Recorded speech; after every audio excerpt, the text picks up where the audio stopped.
So HBO's The Last of Us is currently releasing, and this might end up being one of the greatest video game adaptations of all time, if not at least the most accurate to the game, in some spots. HBO has been having a delightful past 12 months with House of the Dragon and now The Last of Us, both breaking viewing records, and generally receiving a lot of critical acclaim. But this series isn't just succeeding financially and in the popularity contest, it has also managed to grip the hearts of die-hard fans. I don't think many people were expecting the TV show adaptation of one of the most beloved video games of all time to be able to even remotely rival the heart and soul of the original game, which to many people is perfect, me included. However, so far it's doing a wonderful job, and so today I wanted to give my reasons for why HBO's The Last of Us is succeeding. Now, the first thing that this show does perfectly is Ellie and Joel. They absolutely nailed this dynamic. Pedro Pascal is obviously amazing as Joel. He looks the part, he plays it well, and he's overall just really convincing. But so is Bella Ramsey as Ellie. There are some people who are annoyed that she doesn't look exactly the same as Ellie does in the game, but people who genuinely claim that Bella Ramsey's performance isn't accurate to the game is just wrong. This is Ellie through and through.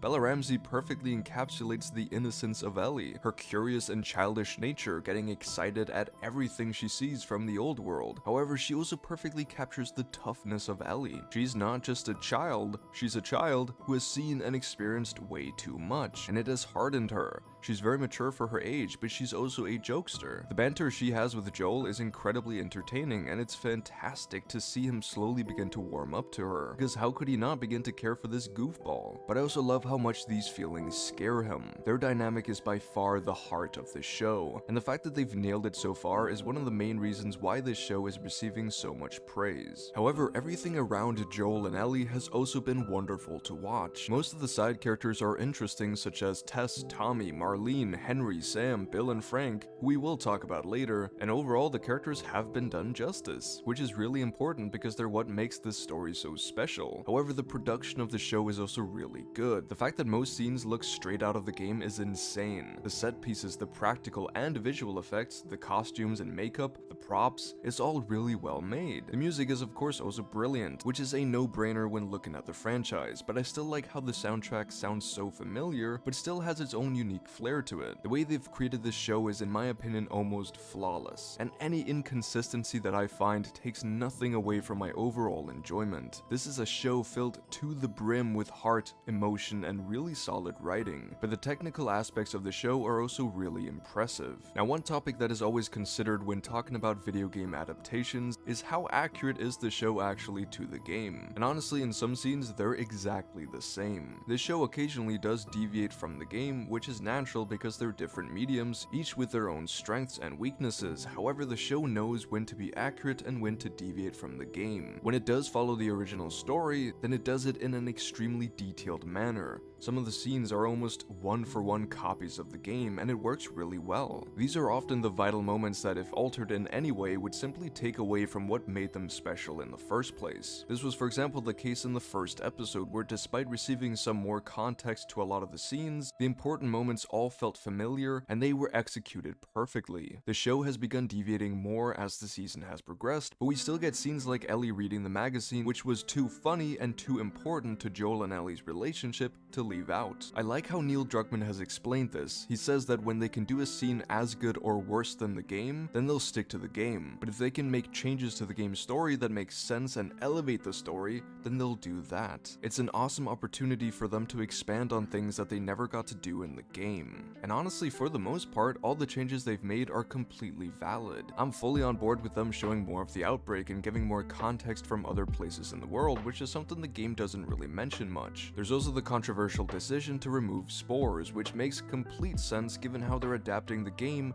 to a film medium, and naturally they don't want to cover up Pedro Pascal and Bella Ramsey's faces. I feel like the concept of spores also just fits better in a video game scenario, and if the infection really was transmissible by air, then fucking every everyone would be infected by this point. However, they replaced spores with this interconnected web of fungi, which is even more realistic. This is what fungi do. The fact that Joel and Ellie can step anywhere and zombies will be able to feel their presence far away adds a whole different dimension to the story. I'm excited to see how this plays out. There's also the kiss scene, which was freaky and disgusting, but honestly a really interesting take on the infection that it doesn't have to be violent. All it really needs to do is keep spreading. The show is also giving more context to other characters and even adding some that weren't even in the game to further expand on the so-called bad guys. Some of it is a bit weird, but for the most part it all works just fine, especially Bill and Frank. And that leads us to episode 3, which contains some of the biggest changes to the story, but honestly it's done perfectly. This episode might be one of my favorite episodes of television of all time. I don't recall the last time I've seen such a beautiful story of love, portrayed with so much heart and emotion, and acted out so brilliantly. This truly is my highlight of the season so far, and it's really such a shame that homophobes just really couldn't help themselves from lashing out against this episode. The fact that so many people completely failed to ever realize, or maybe just they never wanted to accept, that The Last of Us has always been progressive. It has had LGBTQ+ representation since the very beginning, and most of all, it has always been about love.